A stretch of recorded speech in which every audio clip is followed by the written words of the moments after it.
Do you think there's a mass movement to stop Israel from wiping out Hamas? Because if it was about saving lives, if the goal is to save human lives, then why not protest about what was going on in Syria? Why not protest about the what the Iranian women were going through? Are UN countries and pro-Palestinian activists using all their global human rights connections, whatever they may have, in order to save Hamas from extinction? What do you think about that? So, the issue has always been, there's been a severe inconsistency in what we've seen coming out of the West in general. And I think it's very important to note that the West isn't the only person that's going to sort of uh, dampen Israel's military campaign.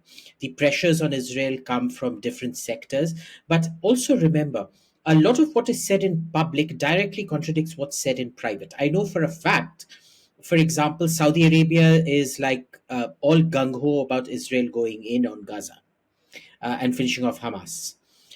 They've just asked the Israelis in public, they're quite critical of Israel. In private, they're extremely supportive of Israel.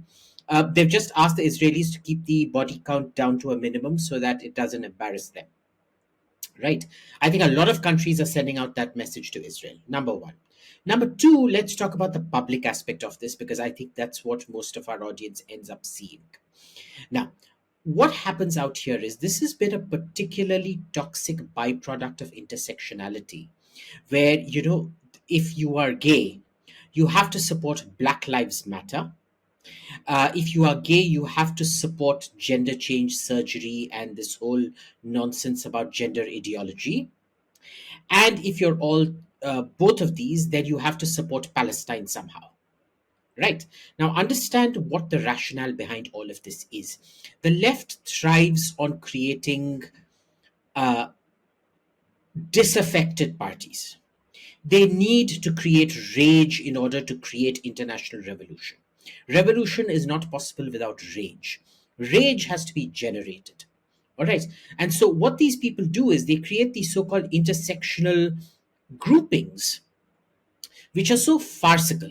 Hamas throws homosexuals off tower blocks the way ISIS did, and yet you'll find queers for Palestine. It's a bit like chickens for KFC. There's actually a meme doing the round saying thank you Benjamin Netanyahu because now Hamas can't execute us anymore because all the high rises are being flattened. Right now, this has been a problem that has been pointed out. This is not new.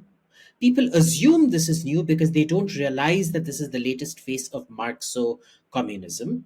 But this actually started during the Russian Revolution itself.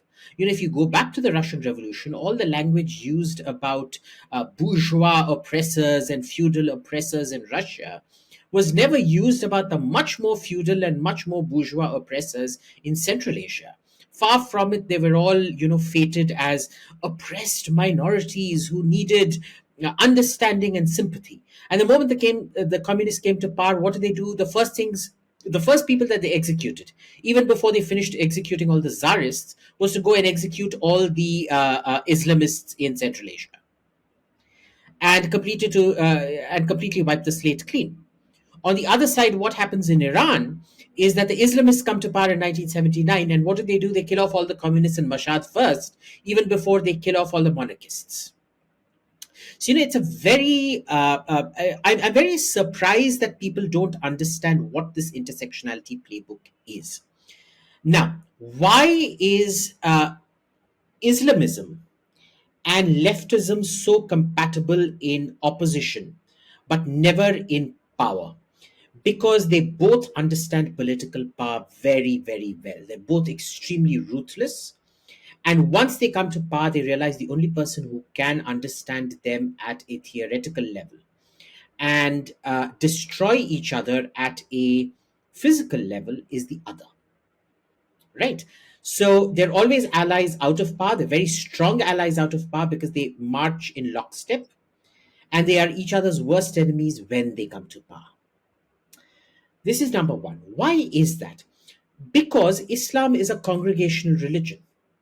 You can pray 5 times a day, but every Friday you are required to come out to the mosque. So the congregational power of a mullah or a muezzin is almost institutionalized. You cannot be a Muslim and not go to a mosque. Wherever you are, at least on Friday, you have to go to the mosque to attend prayer. And congregation, along with joblessness, is a very, very potent combination. Because joblessness, economic deprivation, plus congregationism it's almost a riot waiting to happen. Okay. Leftists are very similar. Why do they have a protest culture? It isn't because they like to protest to everything. And most communists are usually, these kind of quasi-employed people. Services, essentially, these days, because we've moved towards services, you don't have blue-collar factory laborers anymore. If you look at the employment, the sector-wise breakup of any developed country, it's only 20 to 25% working in manufacturing. The rest is in services, about 70 to 80% in services.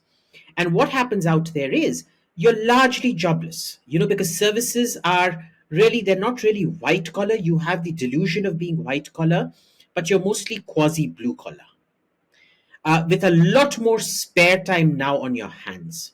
And so, what communists do by creating protests is they replicate this congregationalism of Islam, where you're brought out onto the streets and you get used to congregating and protesting.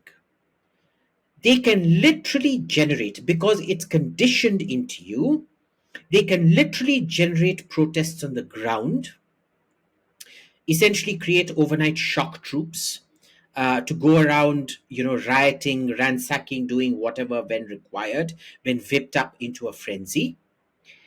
And cumulatively, what ends up happening is that this is a very, very potent, two rioting wings that can come together and weaponize each other in sync to magnify each other's abilities.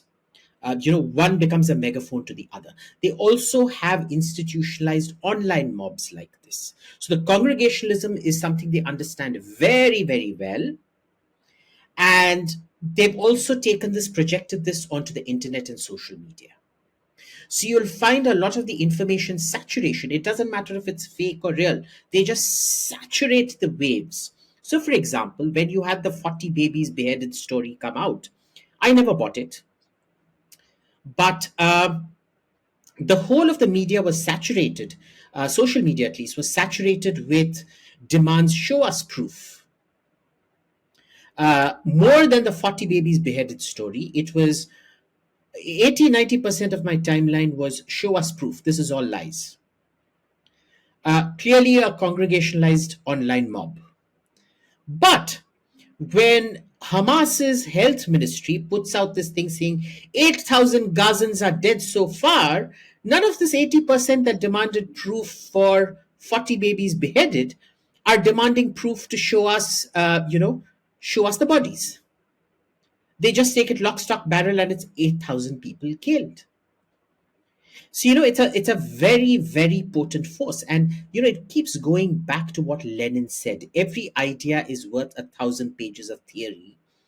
Every piece of news, fake or real, is worth 1,000 tweets. They saturate your timeline, and so you simply cannot filter out what is real from what is false.